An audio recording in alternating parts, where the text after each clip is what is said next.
Hannah എല്ലാ പ്രാവശ്യവും ആലയത്തിൽ പോയി, ഒത്തിരി പ്രാർത്ഥിച്ചു, ഒത്തിരി യാഗം കഴിച്ചു, നേർച്ച കാഴ്ചകൾ കഴിച്ചു. പക്ഷെ അവളുടെ വിഷയത്തിന് മറുപടി കിട്ടിയില്ല. തളർന്നു.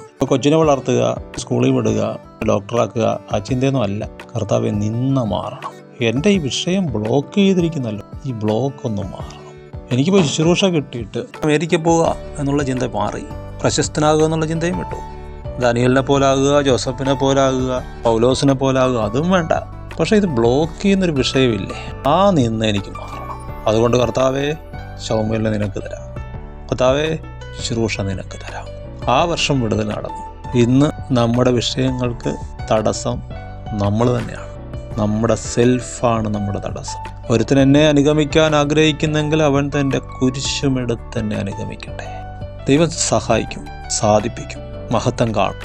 നമ്മുടെ ഇഷ്ടത്തേക്കാൾ നല്ലത് ദൈവ ഇഷ്ടമാണ് നമ്മൾ തിരിച്ചറിയും.